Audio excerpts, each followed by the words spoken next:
Bienvenue à nouveau dans l'émission. C'est votre hôte, Danny Haiphong.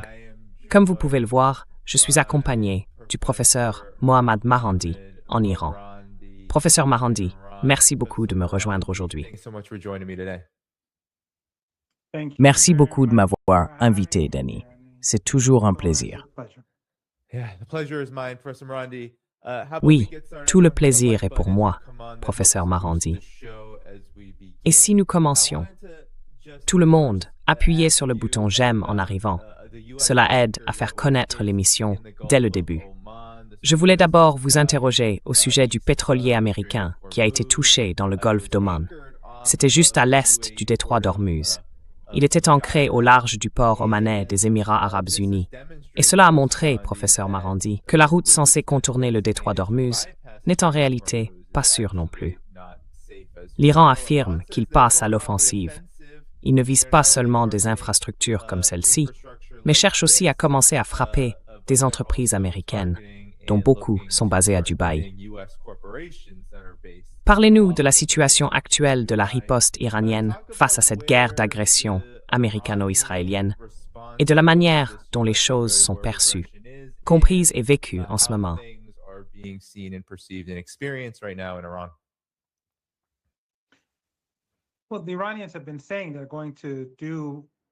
Eh bien, les Iraniens disent qu'ils vont faire exactement ce que les États-Unis et le régime israélien font à l'Iran, leur rendre l'appareil. Ils ont bombardé des usines, des banques, des écoles, des hôpitaux, le ministère de l'Énergie et même un important poste électrique à Téhéran. Excusez-moi. Donc, les Iraniens vont riposter. Et comme les régimes du Golfe Persique accueillent tous des bases américaines, ils ont permis aux Américains d'utiliser leur territoire, y compris pour attaquer l'Iran depuis ces bases. Par exemple, des missiles HIMARS ont été tirés vers les Iraniens depuis ces pays. Ils font partie de cette guerre d'agression, et prétendre être neutre est une insulte à notre intelligence. C'est pourquoi l'Iran les vise. Mais en même temps, l'Iran se retient. Donc, vous parliez du détroit d'Ormuz.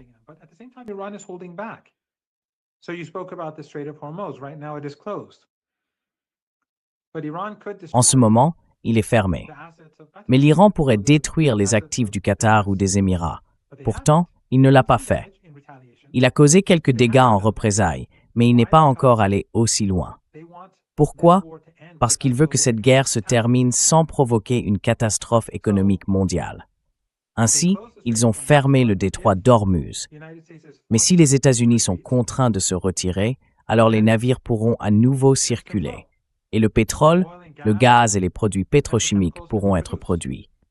Mais si les États-Unis intensifient le conflit, alors l'Iran devra frapper plus fort et riposter, ce qui signifie que davantage d'actifs stratégiques seront détruits. Les actifs américains sont bien sûr une priorité. Mais aucun de ces pays, aucun de ces régimes n'est innocent. Ils font tous partie de cette agression. Ils ont collaboré et en conséquence, les Américains ont pu tuer de nombreux Iraniens avec leur aide.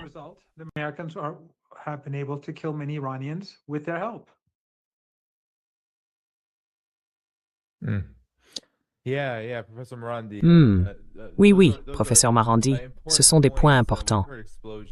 Nous avons entendu parler d'explosions signalées à Doha, au Qatar, ainsi qu'à la base aérienne du prince Sultan. Je voulais simplement que les gens comprennent cela. Et maintenant, il y a eu un certain effritement, alors que tout cela se déroule.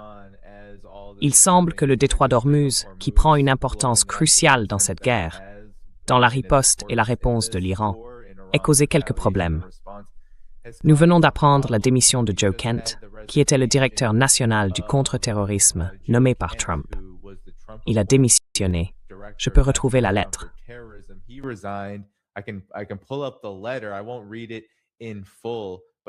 ne vais pas le lire en entier, mais je peux l'afficher pour que les gens le voient à l'écran pendant que vous parlez, professeur Marandi. Il a démissionné et a mentionné que cette guerre d'agression est une énorme erreur. Parlons de l'interaction ici. Comment la réponse de l'Iran à cette guerre d'agression a-t-elle provoqué de graves problèmes au sein de l'establishment politique américain, ainsi que pour les deux principales puissances agresseuses? Je devrais dire les grandes. à savoir les États-Unis et Israël. Oui, je pense que cette lettre de démission est très importante. Et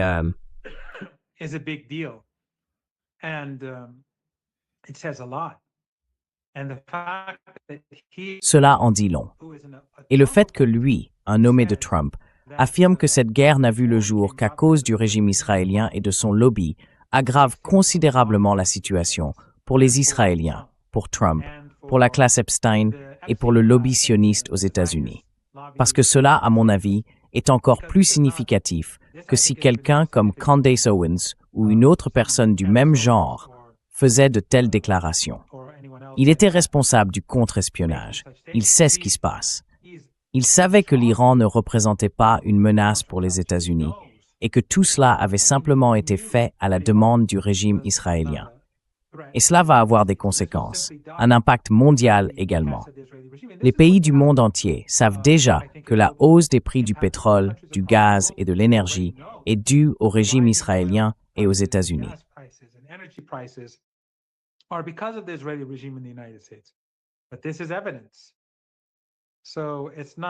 Mais c'est une preuve. Donc, ce n'est pas seulement Tucker Carlson qui le dit, c'est quelqu'un qui était profondément impliqué dans les affaires de l'État, ayant accès à des renseignements top secrets. Je pense que ça montre que le Titanic est en train de couler. Je ne sais pas à quelle vitesse il coule, mais il coule. Et nous avons vu les déclarations de Trump hier. Il a parlé comme un homme ivre, il partait dans tous les sens, se contredisant sans cesse. Je pense que cela montre à quel point la situation est mauvaise pour les États-Unis et pour le régime Trump. D'un côté, il a dit que l'Iran était anéanti, d'accord, il a été pulvérisé, donc il est pulvérisé, puis il veut que le monde entier se joigne à lui pour ouvrir le détroit d'Ormuz.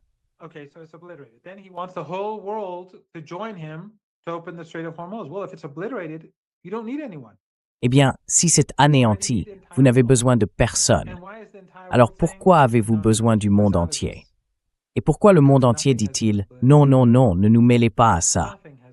Parce que rien n'a été anéanti. Rien n'a été anéanti.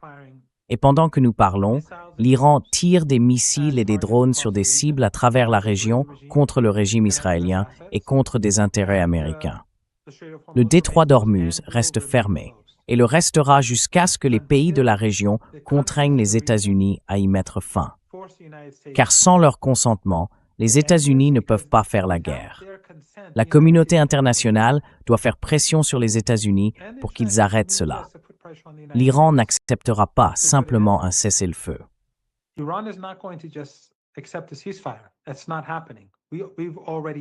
Ça n'arrivera pas.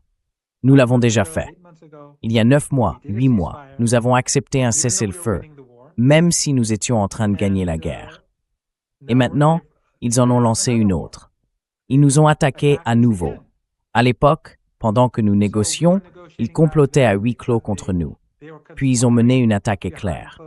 Et cette fois encore, nous avons vu exactement la même chose se reproduire. Il y a eu des avancées cette fois-ci. Le ministre des Affaires étrangères d'Oman est allé à Washington, a donné des interviews et a déclaré qu'en ce moment même, il bombardait Téhéran. Le ministre des Affaires étrangères d'Oman a dit cela à la télévision et ensuite Trump a attaqué. Et bien sûr, Trump a menti, tout comme Witkoff.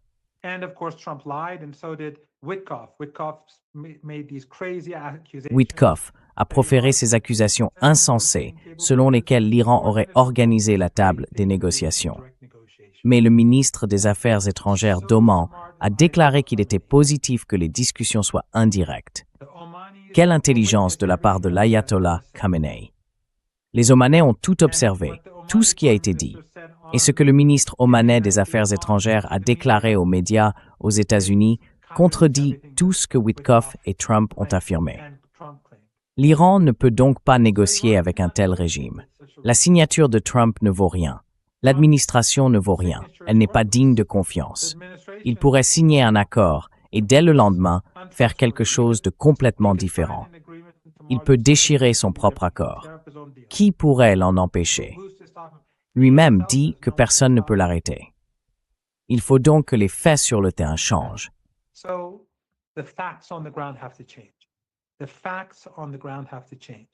Les faits sur le terrain doivent changer. Si le détroit d'Ormuz doit s'ouvrir, les faits sur le terrain doivent changer. L'Iran et ses alliés, ce n'est plus seulement une question d'Iran. Leurs préoccupations en matière de sécurité, au Liban et ailleurs, doivent être prises en compte. Et nous devons être certains que les États-Unis ne pourront plus recommencer dans 6 mois, dans 1 an, dans 2 ans. Ainsi, la situation dans le Golfe Persique va changer. L'Iran ne permettra plus au régime du Golfe Persique d'héberger des bases américaines ou d'utiliser leur territoire comme plateforme pour attaquer le pays.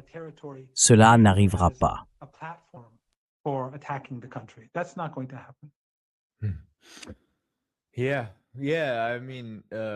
Oui. Oui. Je veux dire, je pense que ceux qui regardent devraient comprendre que c'est tout à fait compréhensible. Je veux lire une citation importante de la lettre que j'ai sous les yeux, où Joe Kent, il s'appelle bien Joe Kent, n'est-ce pas? Oui, Joe Kent, dit qu'au début de l'administration, des responsables israéliens de haut rang et des membres influents des médias américains ont mené une campagne de désinformation, sapant complètement votre programme America First et semant des sentiments bellicistes pour encourager une guerre avec l'Iran. La Chambre des Chauds a été utilisée pour vous tromper en vous faisant croire que l'Iran représentait une menace imminente pour les États-Unis, que vous deviez frapper immédiatement et qu'il existait une voie claire vers la victoire. C'était un mensonge.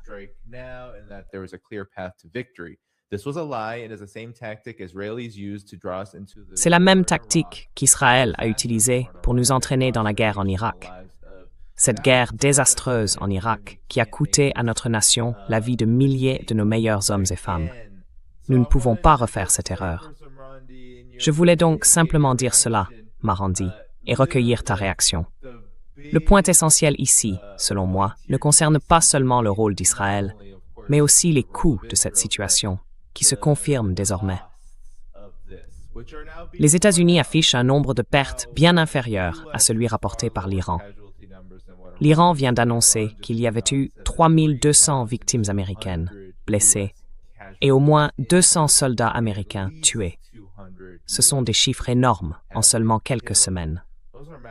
Quelle est ta réaction à cela, au fait que le coût soit désormais au centre des préoccupations pour beaucoup de gens, pas seulement Joe Kent, mais même dans les médias traditionnels où l'on observe la même chose?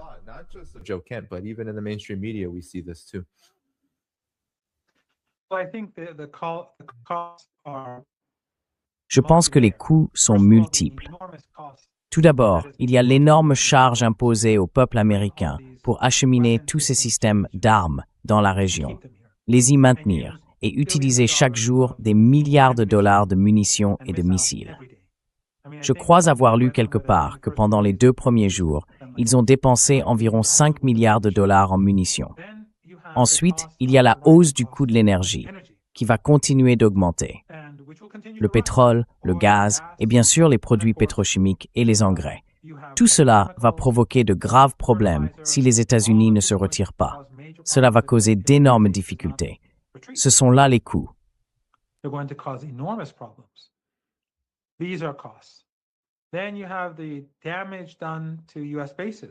Ensuite, il y a les dégâts subis par les bases américaines, qui se chiffrent en plusieurs milliards de dollars. Et Danny, les dommages infligés aux actifs américains dans le Golfe Persique. Je veux dire les Émirats, tu sais, une seule bombe frappant les Émirats. La méfiance s'installe. Je veux dire, ils perdent confiance dans l'endroit. Tous ces milliardaires et tous ces billions de dollars qui transitent par ce régime. Cela n'arrivera plus. Les États-Unis y perdent, et ce sont des actifs américains. Les Américains exploitent ces pays, que ce soit le Koweït, les Émirats, le Qatar, l'Arabie Saoudite, Bahreïn ou Oman. Les Américains les exploitent 24 heures sur 24. Donc, les pertes subies à mesure que leurs économies s'effondrent sont pour l'Occident énormes.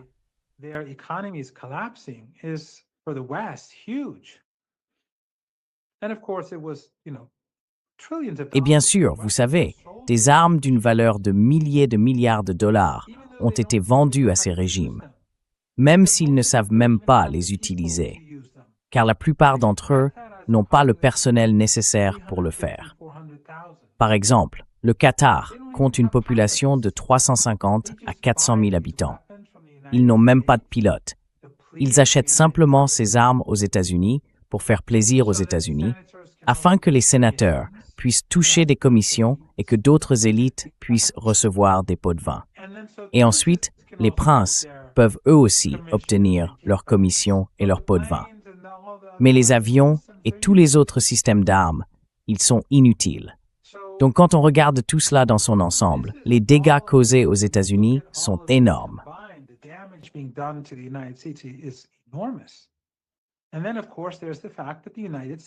Et puis, bien sûr, il y a le fait que les États-Unis ont échoué. L'Empire a échoué dans cette guerre. D'ordinaire, l'échec prend 20 ans. Vietnam, Irak, Afghanistan. Mais dans le cas de l'Iran, ils ont échoué dès le premier jour. Et l'Iran menait une guerre non seulement contre la superpuissance, mais aussi contre tous ses supplétifs. Le régime israélien, qui reçoit tout ce dont il a besoin des Européens et des Américains, ainsi que contre tous ses acteurs régionaux. Erdogan autorisant les AWACS à survoler la Turquie pour recueillir des informations contre l'Iran, les bases radars américaines en Turquie utilisées contre l'Iran, les bases jordaniennes utilisées contre l'Iran, leur espace aérien utilisé contre l'Iran et l'Arabie saoudite également.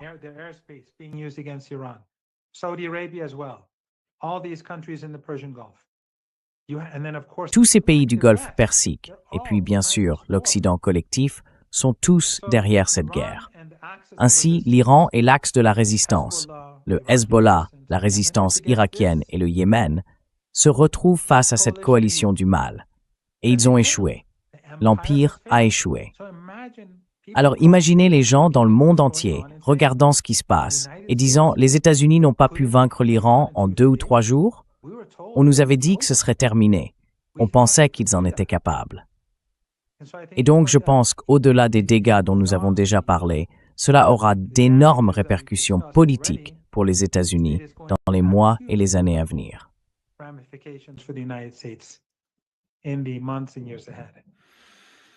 Absolument, absolument. Et juste une chose, Danny. 2 choses. Bien sûr, bien sûr. Premièrement, pour ajouter à ce que j'ai dit plus tôt, l'Iran va recevoir des réparations. Maintenant, que ce soit les pays du Golfe Persique, que ces régimes tombent, qu'il y ait de nouveaux régimes et que le peuple prenne le pouvoir, qu'il y ait un coup d'État ou que ces mêmes despotes restent au pouvoir, cela n'a pas d'importance. L'Iran obtiendra des réparations. La situation dans le Golfe Persique va changer. Le deuxième point que je voulais aborder, c'est qu'en ce moment même, Danny, il y a des millions de personnes dans les rues. Je reste ici à cause de notre entretien.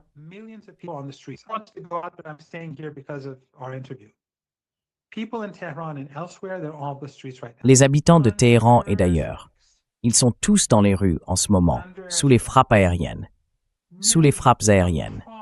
Des millions à travers le pays.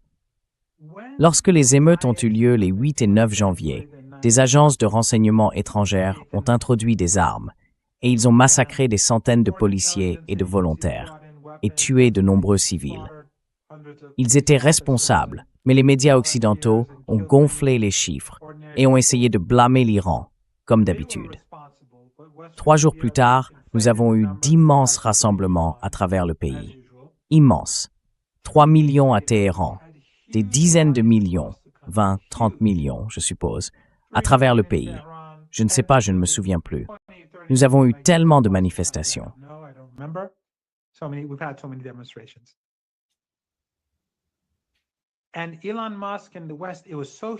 Et Elon Musk et l'Occident, c'était immense.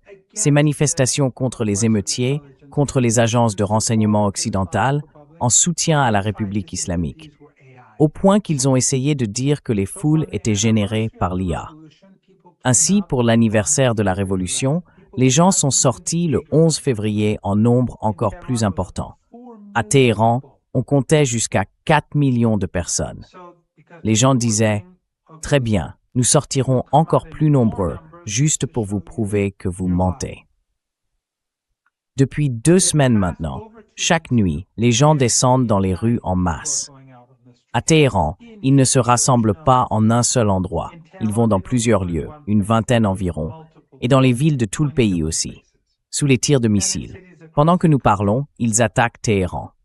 Pendant que nous parlons, les gens sont dans les rues.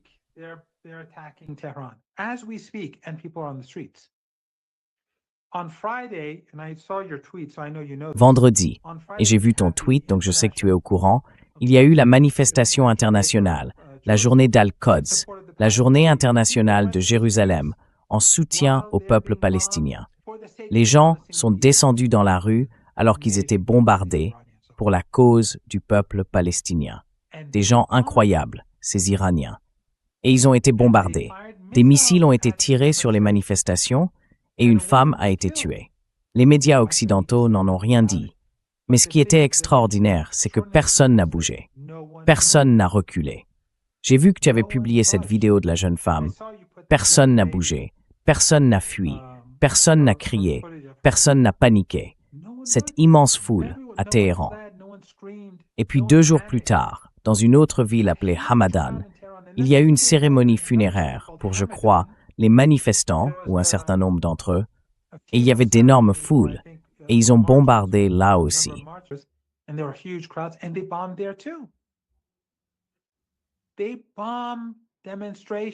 Ils ont bombardé les manifestations, et les médias occidentaux n'en parleront à personne. Non seulement ils ne diront pas que des gens ont été bombardés et tués, mais ils ne diront pas non plus au monde que ces Iraniens n'ont pas cédé. Au lieu de femmes criant et fuyant, d'hommes hurlant et se cachant, ils sont tous restés sur place. On pourrait penser que ce serait la principale nouvelle mondiale. Mais ils le cachent, tout comme ils ont caché le génocide à Gaza, tout comme ils cachent le bombardement des immeubles d'habitation à Beyrouth et les attaques génocidaires contre le peuple libanais en ce moment même. Parce que les médias occidentaux sont complètement capturés, que ce soit The Guardian ou Breitbart, peu importe. Ils peuvent avoir des divergences internes, mais c'est la presse de la classe Epstein, la presse de l'Empire. Les mêmes personnes qui les possèdent aussi les gouvernements.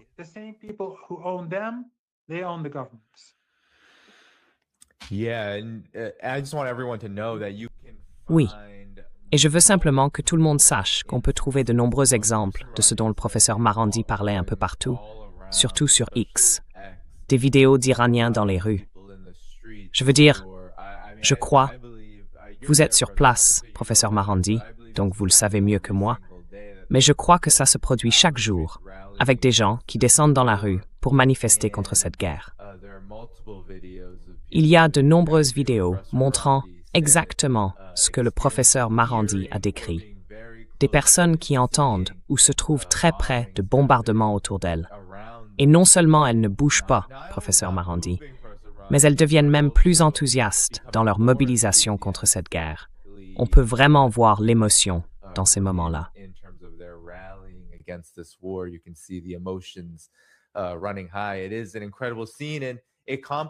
C'est une scène incroyable. Et elle vient s'ajouter à ce que je considère comme une situation plutôt désastreuse. Maintenant, l'Iran subit des frappes, bien sûr. Je sais que tu sais qu'il y a beaucoup de civils, beaucoup de personnes qui ont été tuées jusqu'à présent, je crois plus de 1400 d'après ce que nous savons.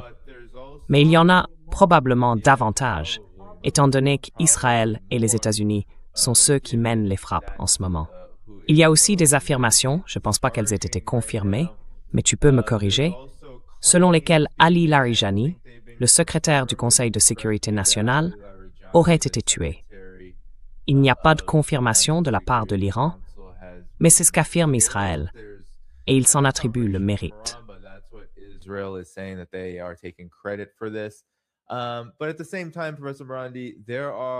Mais en même temps, professeur Marandi, cette scène du peuple iranien, je pense, reflète bien ce contraste. Par exemple, il y a des informations selon lesquelles l'USS Gerald Ford se dirigerait vers la Crète d'ici la semaine prochaine. Et qui sait ce qui se passera ensuite, puisqu'un incendie de 6 heures à bord a laissé 600 marins sans couchette. Et puis, il y a le fait que même Trump reconnaît que les Iraniens sont des gens intelligents. Il ne serait pas là s'il ne l'était pas. D'après certains rapports que je vois, l'Iran tire environ 63 drones par jour et près de 30 missiles par jour, chaque jour, ce qui contredit les affirmations selon lesquelles l'armée iranienne aurait été affaiblie.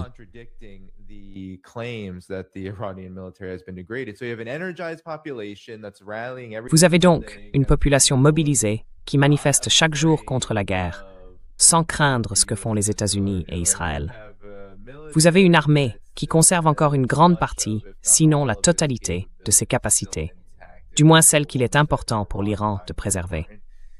Et puis, il y a les décapitations, les victimes et les morts parmi les civils, qui sont tragiques et constituent un crime, mais qui ne semblent pas modifier ou influencer la manière dont les choses évoluent. Et bien sûr, il y a la situation économique. Voilà un peu ce que j'observe, professeur Marandi. Qu'observez-vous, vous, quant à la manière dont cela se reflète du côté américain et israélien, et à l'endroit où ils en sont dans cette guerre?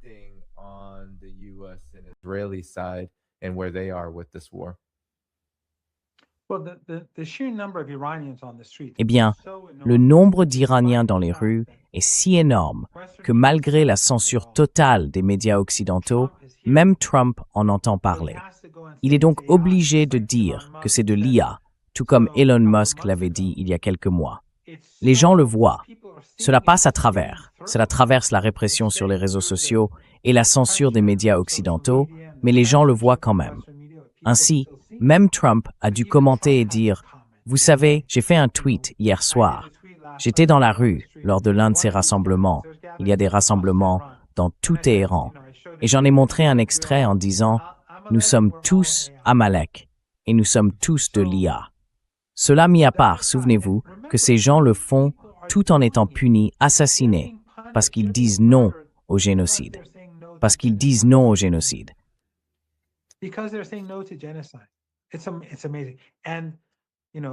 C'est incroyable. Et vous savez, c'est la même chose avec le Hezbollah. Le Hezbollah a commencé ce combat pour détourner des troupes de Gaza, parce que le massacre, le génocide, était en train de se produire. Ils ont donc fait leur sacrifice pour le peuple de Gaza, et ils ont fait d'énormes sacrifices. J'étais là lorsque Saïd Hassan Nasrallah a été martyrisé, ils ont perdu des commandants, et puis, la chose la plus répugnante, c'est qu'après le cessez-le-feu, parce que le Hezbollah ne contrôle pas le Liban, les États-Unis ont une énorme 5e colonne de personnes dans le pays qui ne cessent de poignarder la résistance dans le dos. Et bien sûr, la Syrie est maintenant contrôlée par les États-Unis. Al-Qaïda n'est qu'un autre outil américain. Mais les salafistes, les wahhabites et les takfiris, depuis le cessez-le-feu, se moquent du Hezbollah et disent qu'il a échoué. Ce sont des gens méprisables, ces takfiris.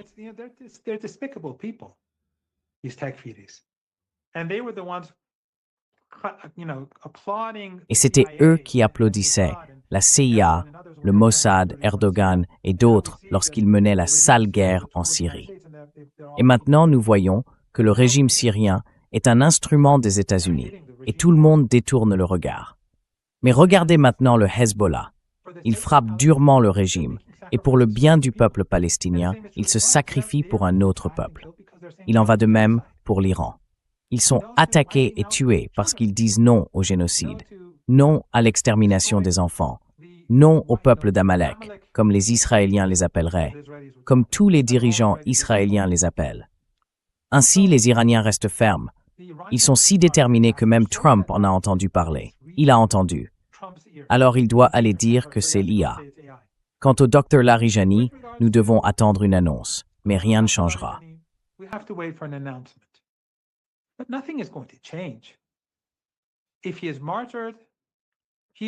S'il est martyrisé, il aura atteint le plus grand honneur.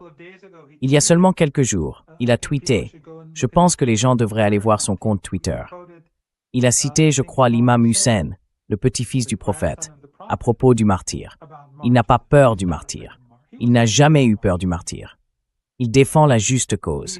S'il est en vie, il continuera à travailler. S'il est martyrisé, cela ne fera que nous rendre plus forts et plus déterminés. Regardez les gens dans les rues. Ils ont bombardé leurs manifestations et ils sont toujours dans les rues. Ils ne nous comprennent pas. Ce sont des orientalistes, des racistes. Ils pensent qu'en tuant le dirigeant, en l'assassinant, en faisant de lui un martyr, tout s'effondrera.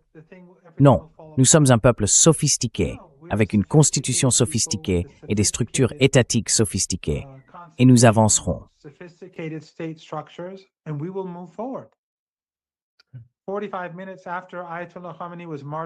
45 minutes après que l'ayatollah Khamenei a été martyrisé, il a refusé de quitter sa maison en disant « Beaucoup de gens n'ont nulle part où aller, alors je reste ici ».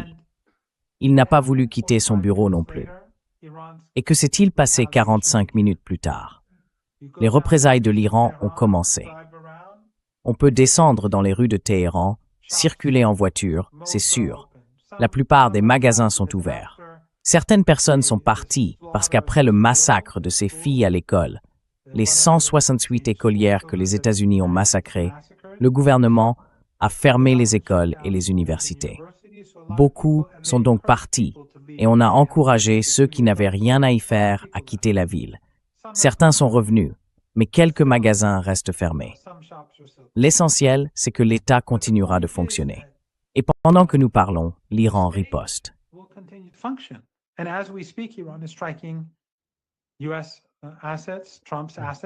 Les actifs américains, les actifs de Trump et les actifs de Netanyahou. Et nous continuerons à le faire. Les gens resteront dans les rues. Ils continueront à nous tuer, à nous assassiner, à mener des attaques terroristes et à tenter de nous saper de toutes les manières possibles. Chaque fois qu'il se passe quelque chose, les médias occidentaux s'en réjouissent ou prétendent que l'Iran s'effondre. Mais nous irons jusqu'au bout et nous infligerons une défaite stratégique à la classe Epstein. Sans aucun doute, le gouvernement américain ne pourra pas ouvrir le détroit d'Ormuz sans l'autorisation de l'Iran. Et si les États-Unis intensifient, cela signifie que l'Iran intensifiera aussi. En intensifiant, cela signifie que les navires dans le golfe Persique et les actifs pétroliers et gaziers de l'autre côté du golfe cesseront d'exister.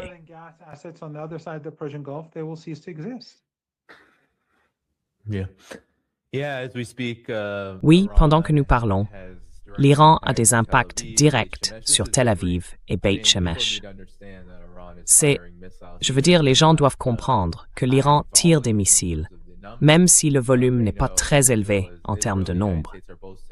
Ils savent qu'Israël et les États-Unis disent tous deux que leurs intercepteurs sont en quantité limitée et que davantage de missiles passent. Il y a donc des impacts directs dans plusieurs villes israéliennes en ce moment. Et sans parler du professeur Marandi, nous avons aussi une situation avec beaucoup de rumeurs concernant le statut de Netanyahou lui-même. Je ne sais pas si vous avez vu, avant l'annonce concernant Ali Larijani, et j'en ai parlé dans mon émission, il y a eu beaucoup de controverses sur le fait de savoir si Netanyahou est encore là ou même en vie. Qui sait où il se trouve?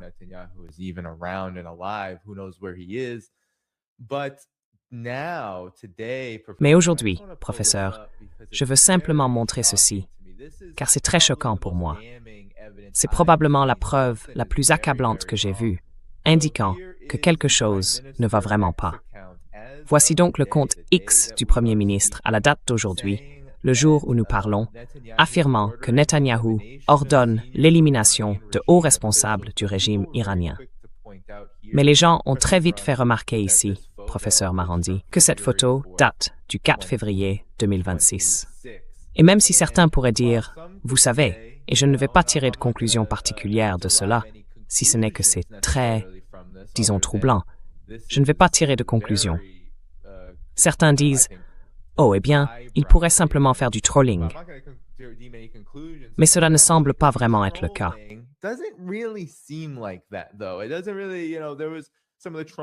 Ce n'est pas vraiment...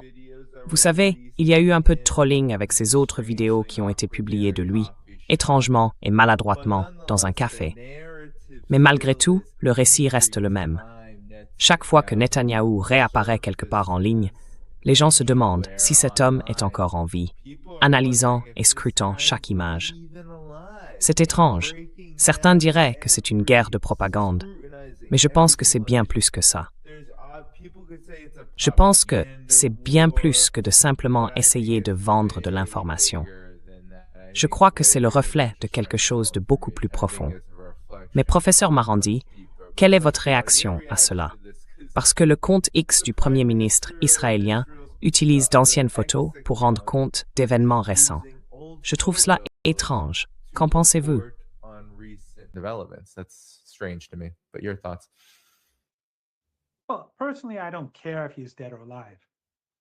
Eh bien, personnellement, je me fiche qu'il soit mort ou vivant. Le problème, ce n'est pas Netanyahou. C'est le sionisme, le suprémacisme ethnique et cette mentalité génocidaire qui existe chez la majorité des sionistes en Palestine. Les sondages le montrent dans leurs attitudes envers les enfants palestiniens et les Palestiniens en général. Mais ce qui est intéressant, c'est que quel que soit son sort, Netanyahou est toujours en train de se cacher. Il est soit dans un avion, soit dans un bunker. Regardez vendredi, le jour d'Al-Quds, la journée pour la Palestine, quand les Américains ont bombardé des manifestants iraniens à Téhéran. Les manifestations avaient lieu dans tout le pays, mais en Iran, à Téhéran, on a vu le président, le docteur Larijani, le chef du pouvoir judiciaire, le ministre des Affaires étrangères et d'autres hauts responsables, tout dans les rues, sans protection, sous les tirs de missiles, parmi le peuple. Et ensuite, le secrétaire américain à la guerre dit qu'ils sont tous cachés, mais ils étaient tous dans les rues. Il les a traités de rats, professeur. Oui, il les a traités de rats. Eh bien, ce sont des racistes malades. En général, ces gens sont malades, ils sont maléfiques. C'est pour cela qu'ils soutiennent le génocide en cours à Gaza. C'est pour cela que les journalistes occidentaux à Beyrouth, dans leurs reportages, écrivent qu'Israël bombarde des bastions du Hezbollah. Ils font s'effondrer des immeubles entiers remplis de familles, et ils le disent, même s'ils savent qu'ils mentent. Ces journalistes ont des fixeurs, des chauffeurs, des Libanais issus de ces quartiers et des producteurs. Mais ils le disent parce qu'ils doivent écrire d'une manière qui satisfait leurs propriétaires de la classe Epstein.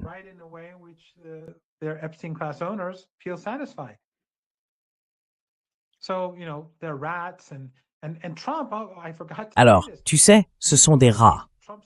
Et Trump, oh, j'ai oublié de le mentionner, Trump a parlé du fait que les Iraniens sont intelligents, alors qu'un jour ou deux plus tôt, il avait dit qu'il y avait quelque chose qui clochait avec leurs gènes.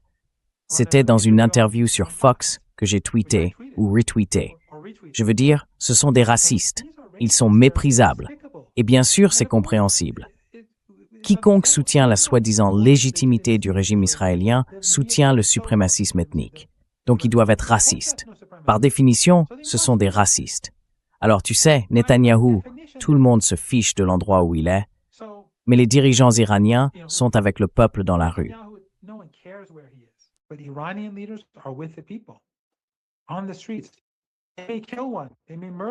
Ils peuvent en tuer un, ils peuvent en assassiner 1, 2, 3, 10, 20, mais d'autres les remplaceront, ceux qui sont dans la rue. Vous savez, le général Soleimani a dit « Nous sommes la nation de l'imam Hussein ». S'il pouvait comprendre cela, s'il lisait quelques livres écrits par certains de ces érudits iraniens sur ce qu'est Ashura, qui est l'imam Hussein, qui est Zainab, alors il ne s'en prendrait pas à la résistance de cette manière. S'il comprenait ce qu'est le Hezbollah, il serait plus prudent. S'il comprenait qui sont les Iraniens, il serait plus prudent. C'est cela qui rend les gens déterminés dans la rue, en soutien à un autre peuple. En soutien à un autre peuple.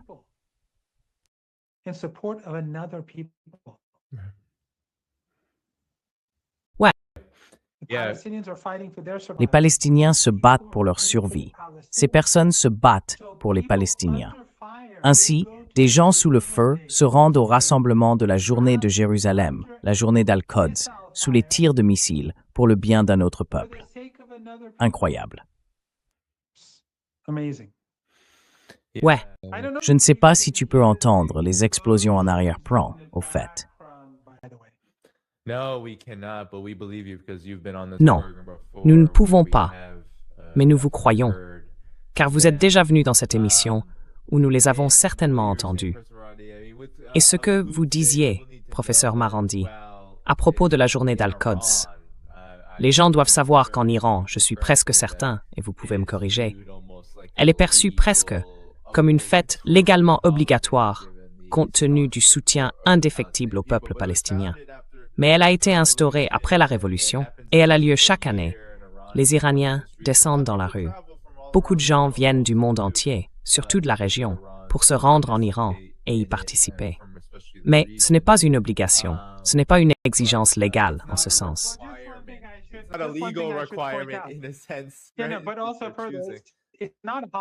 Mais en plus, ce n'est pas un jour férié. En réalité, ça tombe le dernier vendredi du Ramadan. Et le vendredi en Iran correspond au week-end. Le vendredi est notre dimanche. Donc notre week-end est le jeudi et le vendredi. Si quelqu'un veut y aller, il peut y aller. Par exemple, j'y suis allé ce vendredi. Et sur le chemin, il y avait des magasins ouverts, des gens qui conduisaient dans la direction opposée, des personnes qui se promenaient dans le quartier pour faire leurs courses ou quoi que ce soit d'autre. Ceux qui veulent y aller peuvent y aller. Certaines personnes ne peuvent pas y aller. Certaines ont peur d'y aller. Elles ont peur d'être tuées par des frappes aériennes.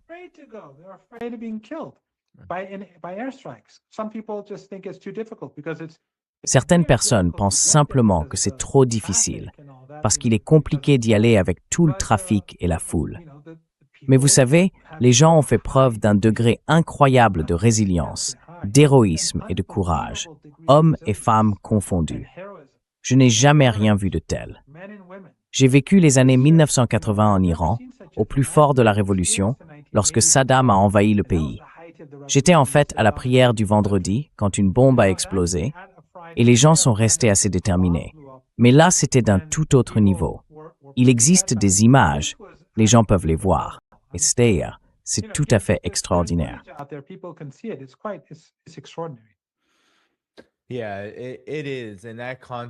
Oui, c'est vrai. Et ce contraste, je pense, est important à souligner. Car quoi qu'il en soit, je suis d'accord avec toi personnellement. Je ne pense pas que cela change quoi que ce soit, que Netanyahou soit mort ou vivant. Ce que nous voyons, c'est l'ensemble de la direction israélienne. Ce sont eux qui se cachent. Bien sûr, les États-Unis sont très très loin, et ils ne vont pas réellement ressentir les conséquences immédiates de leur guerre d'agression criminelle. Mais les dirigeants israéliens, eux, ils se cachent, ils sont dans des bunkers. Et Netanyahou, surtout étant donné que l'Iran a déclaré ouvertement qu'il le visait et qu'il dispose probablement, voire certainement, de très bons renseignements sur l'endroit où il pourrait se trouver, se cache de manière extrêmement prudente, s'il est encore en vie. Cela montre, je pense, un contraste qu'il faut souligner. Il faut noter que le peuple et la direction iranienne, malgré le fait qu'il y ait des frappes à distance actives, je veux insister là-dessus, alors que des frappes à distance ont lieu chaque jour en Iran, en ce moment, les dirigeants et la population se comportent de manière totalement différente de celle des dirigeants israéliens. Je voulais simplement le souligner et voir si tu avais d'autres remarques à faire à ce sujet.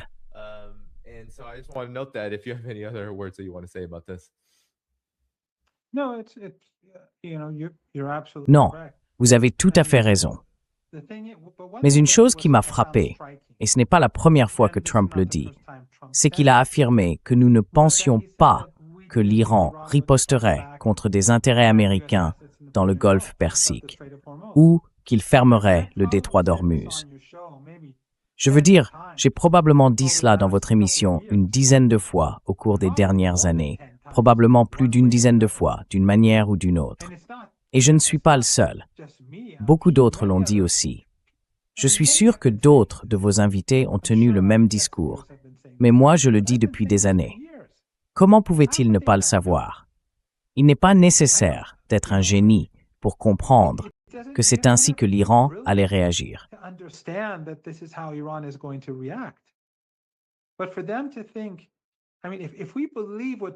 Mais pour qu'il pense, si nous croyons ce que dit Trump, et bien sûr il ment tout le temps, donc rien de ce qu'il dit n'a vraiment de sens. Mais si nous devons le croire, que personne ne lui a dit, ou que personne n'a pensé que l'Iran riposterait, qu'est-ce que cela dit du renseignement américain? Qu'est-ce que cela dit de la connaissance qu'ont les États-Unis de ce qui se passe? En mettant de côté les films hollywoodiens, qu'est-ce que cela dit de leur capacité de compréhension? Ils sont totalement ignorants. Mais supposons qu'ils savaient que l'Iran riposterait et qu'ils ont quand même déclenché la guerre. Cela montre leur ignorance des capacités militaires de l'Iran.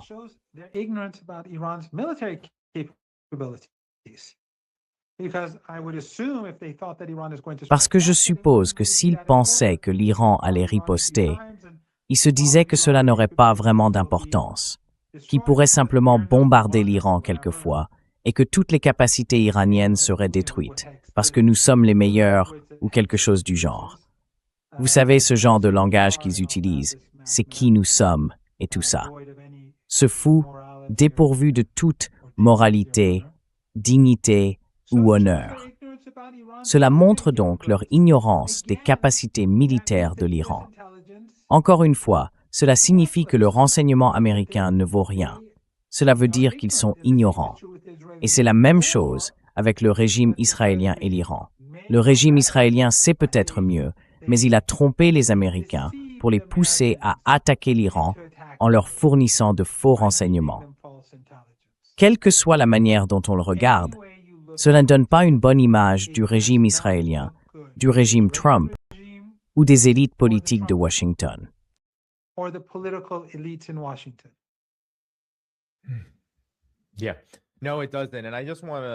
Oui, non, ce n'est pas le cas.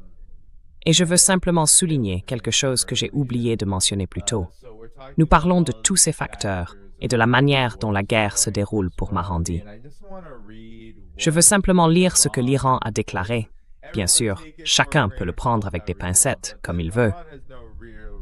Mais l'Iran n'a en réalité aucune raison de mentir à ce sujet, en ce qui concerne l'ampleur des dégâts qu'il a infligés aux actifs américains jusqu'à présent. Des chiffres énormes ici. Depuis le 28 février, 150 plateformes de lancement de missiles détruites par l'Iran, 23 systèmes de défense aérienne Patriot et un total de 37 avions. Maintenant, professeur Marandi, un système de missiles Patriot coûte environ 1 à 1,1 milliard de dollars américains.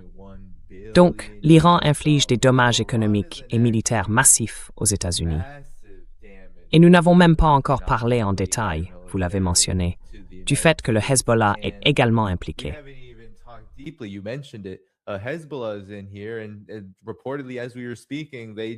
Et apparemment, pendant que nous parlions, ils ont attiré 15 soldats israéliens dans une embuscade. Ils ne sont probablement plus parmi nous. Chaque jour, le Hezbollah ne se contente pas de combattre les forces israéliennes sur le terrain et de détruire plusieurs chars israéliens. Il coordonne également ses actions avec l'Iran, tirant ses propres missiles, roquettes et drones sur Israël et provoquant des impacts directs, notamment dans le nord. Ainsi, en ce qui concerne la manière dont cette guerre se déroule pour l'Iran, si l'on suit ce qui se passe réellement sur le terrain, alors que les États-Unis et Israël infligent des dégâts aux infrastructures iraniennes et bien sûr aux civils, un lourd tribut est payé de l'autre côté. La situation n'apparaît pas aussi unilatérale que l'administration de Donald Trump semblait le penser.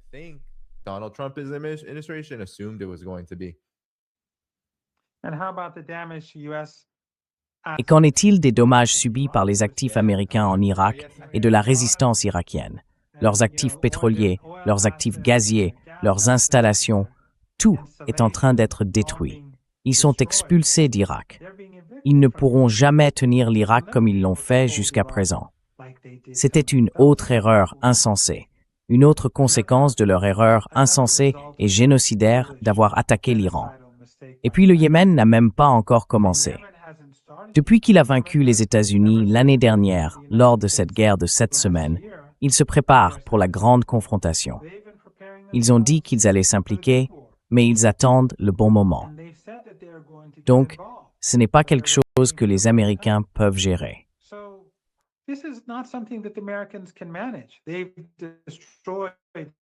Ils l'ont détruite. Et Danny, les États-Unis ont cette aura, ou essaient de créer cette aura, d'invincibilité, qui, grâce à Saddam Hussein, a été en grande partie forgée par sa stupidité.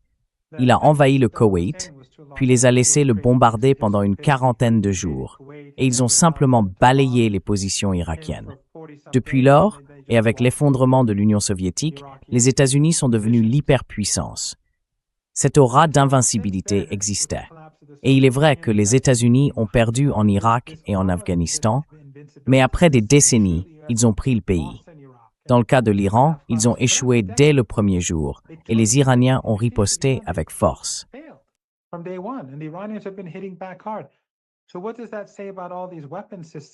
Alors, qu'est-ce que cela dit de tous ces systèmes d'armes et de radars? Demain, s'ils veulent les vendre, qui va les acheter? Pourquoi les achèterait-il? Pourquoi voudrait-il du dôme de fer, alors qu'il s'agit clairement d'un système inutile qui tire des missiles coûtant 50 fois plus cher que les drones lancés contre lui? Plus on y réfléchit, plus on voit les dégâts énormes infligés à l'Empire. Et pourquoi? Pour soutenir l'ethnosuprémacisme, pour soutenir le génocide. Les Britanniques, les Français, les Allemands, ils ont détruit leur crédibilité, leur aura d'humanité en soutenant le génocide. Les États-Unis ont fait la même chose.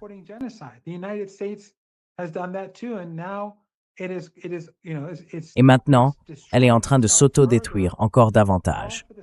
Tout cela au profit de cette classe dirigeante, du sionisme et de la suprématie ethnique.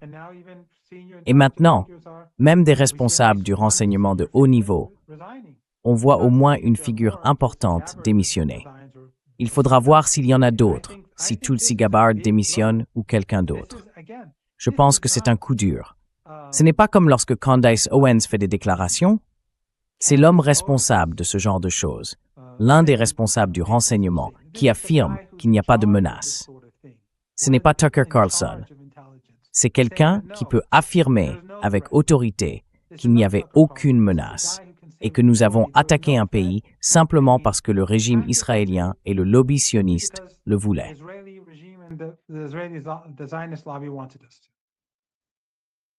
Ouais, c'est un énorme coup dur. Tu sais, je pense que le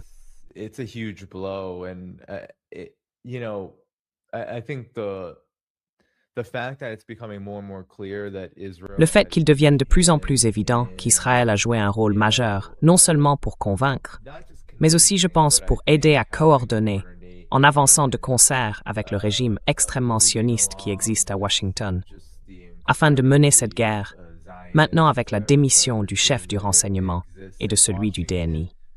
Et puis aussi, professeur Marandi, le fait que, vous savez, les États-Unis auraient soi-disant des intérêts opposés à l'Iran, entre guillemets. Ce n'est pas le cas. Certains essaient de dire « Oh, eh bien, c'est important ». Non. Mais il y a des intérêts des élites américaines qui veulent voir l'Iran tomber, parce qu'ils veulent en fin de compte s'en prendre à leurs adversaires plus puissants.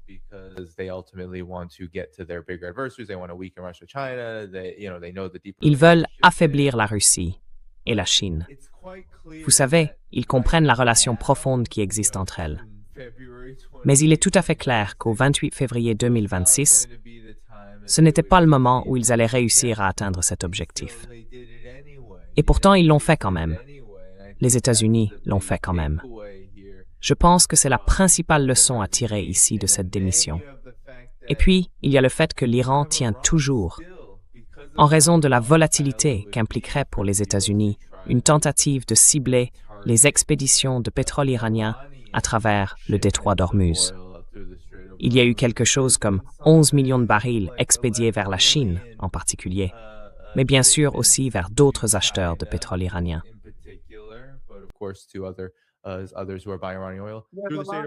Il y a bien plus que cela d'ailleurs, car l'Iran possède beaucoup de pétrole stocké en mer qu'il a accumulé au cours des derniers mois. Ouais. Et ça part en Chine. Oui, et cela part en Chine. Il semble donc que cet objectif se soit encore éloigné, car l'Iran a mis Trump échec et mat. L'Iran a dit aux États-Unis, « Oui, nous savons à quel point les marchés pétroliers sont volatiles. Nous vous disons, depuis longtemps, que nous avons la capacité de fermer le détroit d'Ormuz. Et non seulement nous sommes prêts à le faire, mais nous allons aussi nous occuper de nous-mêmes. Et nous allons le faire en commerçant avec le pays que vous avez qualifié de votre principal adversaire depuis tant d'années, à savoir la Chine. » À mon avis, c'est un très très mauvais coup pour les États-Unis. Mais quelle est votre réaction à cela? big black eye, in my opinion. But your reaction to And this? all of this done for Israel. Yeah, All of exactly. this- Tout cela est fait pour Israël. I mean, if Tout there's cela no est Zionism, inutile. if there's Je veux dire, no s'il n'y avait pas de sionisme, s'il n'y avait pas de lobby sioniste aux États-Unis, il n'y aurait pas de guerre. Nous aurions probablement des relations avec les États-Unis. Nous ferions probablement du commerce avec les États-Unis.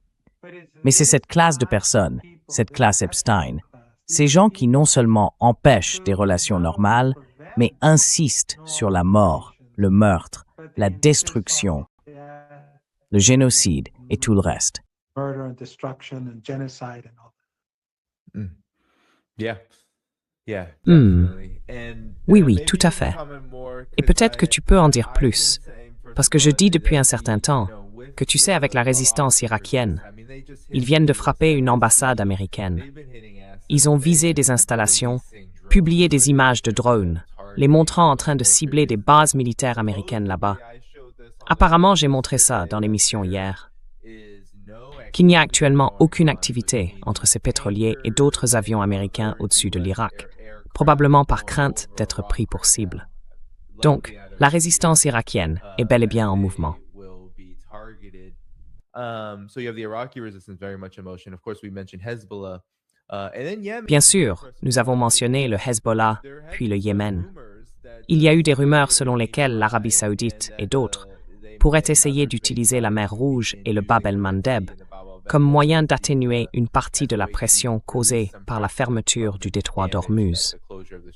Mais il me semble que c'est peut-être ce que le Yémen attend.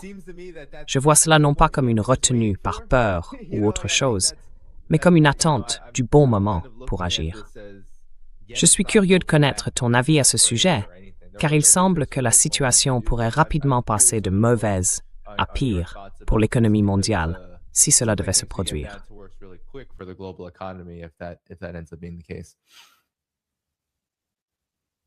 Well, sorry. Again, Eh bien, désolé.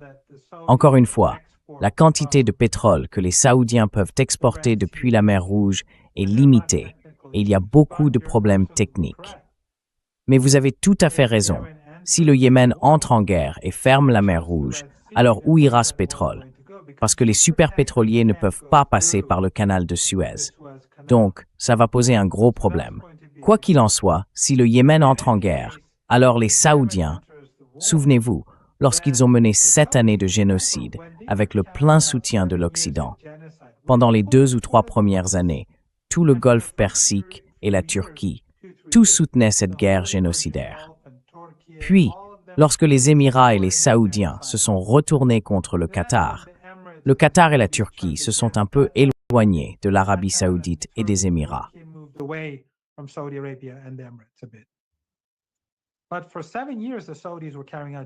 Pendant 7 ans, les Saoudiens ont commis un génocide au Yémen. Qu'est-ce qui a mis fin à ce génocide?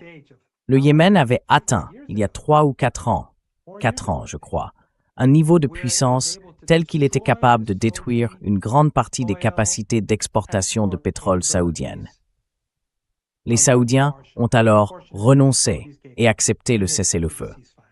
Aujourd'hui, le Yémen est bien plus fort qu'il ne l'était à l'époque, et bien plus fort que l'an dernier, lorsqu'il combattait les Américains et les battait. Il pourrait donc facilement neutraliser le pétrole et le gaz saoudien, la quantité limitée, ou principalement le pétrole, destiné à la mer Rouge. Même si, comme je l'ai dit, cette quantité de pétrole ne provoquera pas de grands changements, elle peut tout de même être stoppée.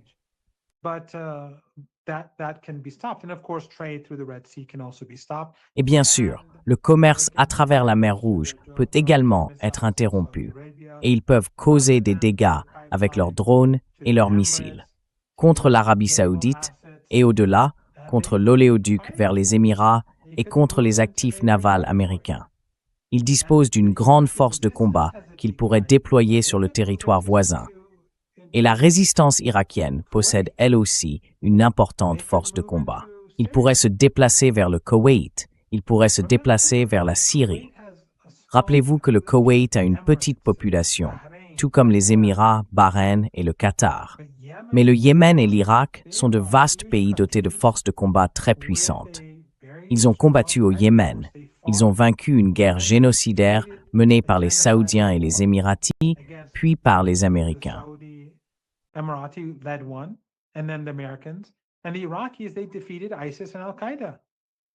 Et les Irakiens, eux, ont vaincu Daesh et Al-Qaïda, qui étaient soutenus par l'Occident. Donc ce ne sont pas comme les soldats qataris qui restent dans leur bureau et, vous savez, ne font rien. Ce sont des gens qui ont combattu. Ce sont des gens dotés d'une puissance redoutable. Le Yémen et l'Irak ne sont pas de petits pays. Ce sont de grands pays importants. Ce sont des États civilisationnels. Le Yémen a des milliers d'années d'histoire, tout comme l'Irak. Tous deux ont un lien fort avec la culture de la résistance, avec leurs valeurs humaines, leurs valeurs religieuses, et surtout, comme je l'ai dit, avec la culture d'Ashura et de l'imam Hussein. Elle est très forte dans ces deux pays. Donc, encore une fois, le régime Trump s'en prend aux mauvaises personnes.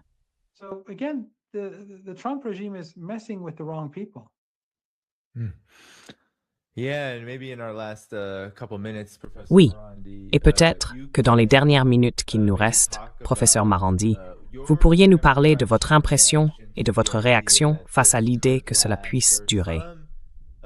Certains responsables américains, s'exprimant sous couvert d'anonymat, disent que cela pourrait se poursuivre jusqu'en septembre 2020. D'autres en Israël, généralement les premiers à faire des fuites ou à parler aux médias, affirment qu'ils continueront environ 3 semaines supplémentaires de frappe. Quelles sont vos réactions à ces échéances? Je veux dire, nous parlons d'un horizon de 6 mois. J'ai du mal à imaginer que les États-Unis auront encore des défenses aériennes à ce moment-là. Mais malgré tout, que pensez-vous de la durée de cette situation maintenant que nous en sommes à la 3e semaine, au-delà même de ce que les États-Unis et Israël étaient prêts à supporter pendant la guerre de 12 jours?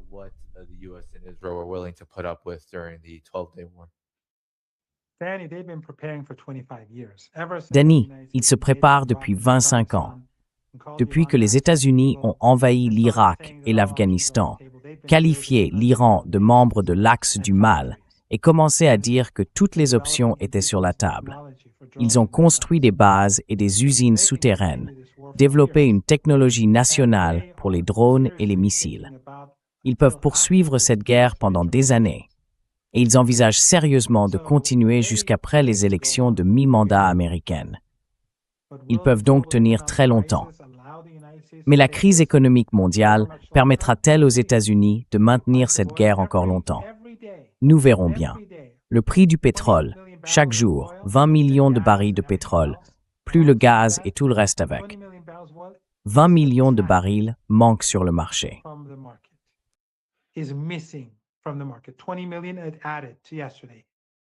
20 millions ajoutés hier, 20 millions ajoutés aujourd'hui, demain, ça ne cesse de croître. Ils peuvent dénigrer les marchés ou utiliser des astuces pour les maintenir bas pendant quelques jours, mais ça finira par remonter. Et quand il n'y aura plus de gaz, plus de pétrole, quand il y aura une pénurie, après quelques jours, une semaine ou 2, cela se verra. Alors, que vont-ils faire à ce moment-là? Étendre la guerre. Cela signifierait que tous ces pétroliers seraient détruits, que toutes ces installations de pétrole et de gaz seraient détruites.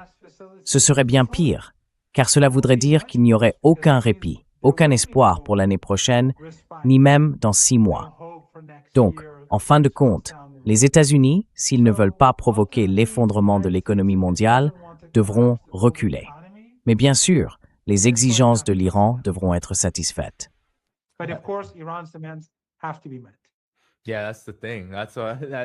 Oui, c'est ça. Il y a des rapports des médias occidentaux et des analystes issus des cercles de réflexion bellicistes qui tirent la sonnette d'alarme en affirmant que l'Iran pourrait ne pas comprendre le message si les États-Unis et Israël cessent de frapper l'Iran sans que ces garanties soient respectées. Oui, parce que Danny, si nous arrêtons et que 6 mois plus tard, ils nous attaquent à nouveau, que fait-on alors? Ouais. Nous ne pouvons pas permettre cela. Nous ne laisserons pas se reproduire.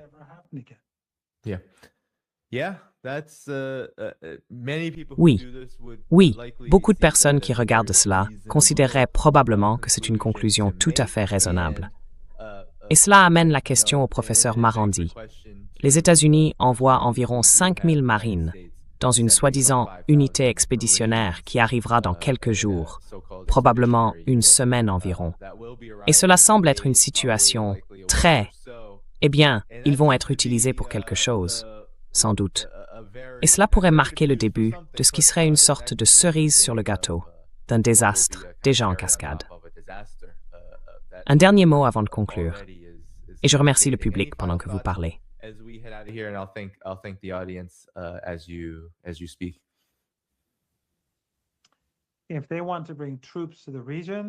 S'ils veulent envoyer des troupes dans la région, ils devront en déployer plus d'1 million, pas seulement quelques milliers. Cela ne fonctionnera pas. Cela ne fera qu'empirer les choses pour eux et fera chuter l'économie mondiale. Je voulais simplement vous remercier, vous et votre public, pour l'excellent travail que vous accomplissez, et souligner que je pense que les gens du monde entier se réveillent face à la réalité de l'Empire occidental. Je crois que les gens commencent à reconnaître que 47 années de propagande anti-iranienne et anti-résistance, ces récits s'effondrent. Depuis 47 ans, on a appris aux gens à haïr l'Iran, à haïr la résistance, à haïr l'axe de la résistance. Et maintenant, ils voient que tous ceux qui haïssent sont ceux qui soutiennent le génocide.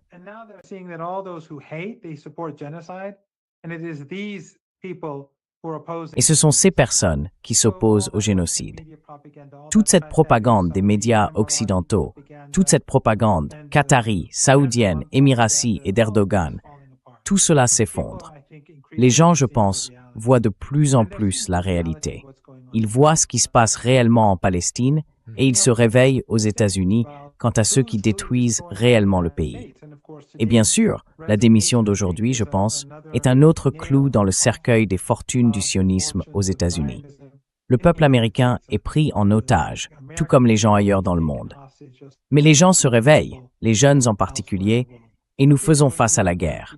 Qui sait ce qui va se passer aujourd'hui, ce soir, demain, la semaine prochaine, ce qu'il adviendra des amis ou de la famille. Mais je suis optimiste pour l'avenir.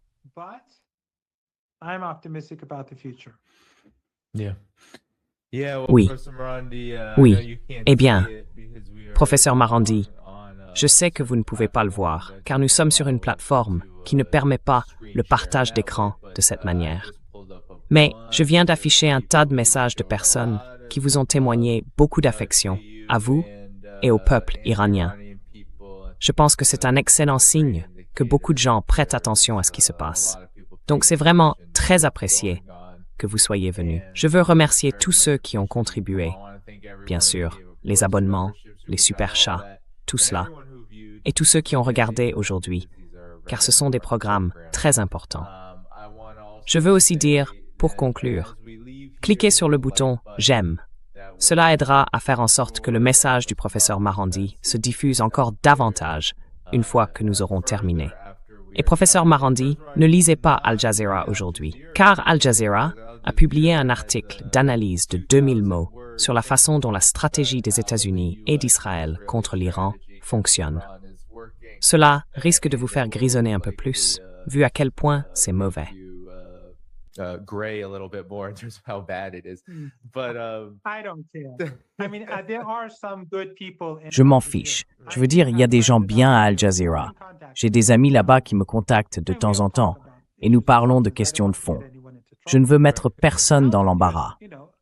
Mais Al Jazeera, eh bien, le Qatar est un proxy des États-Unis. Et donc Al Jazeera ne sera jamais un instrument de libération.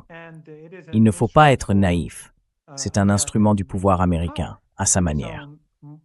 Mais encore une fois, cela ne veut pas dire que tous ceux qui y travaillent ou dans les nombreux autres médias contrôlés par le Qatar sont de mauvaises personnes. Non, je connais des gens vraiment bien. Mais non, j'ignore Al Jazeera. J'ignore tous les médias occidentaux. Et je considère Al Jazeera, Al Arabiya, tous comme des médias grand public occidentaux.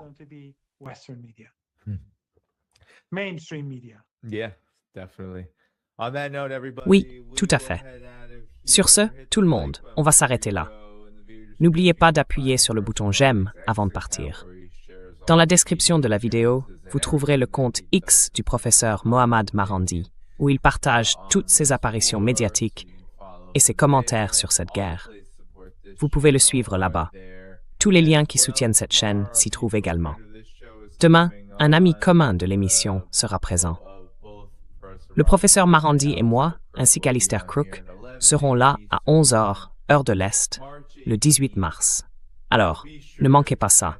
11h, heure de l'Est, le 18 mars. À la prochaine, tout le monde.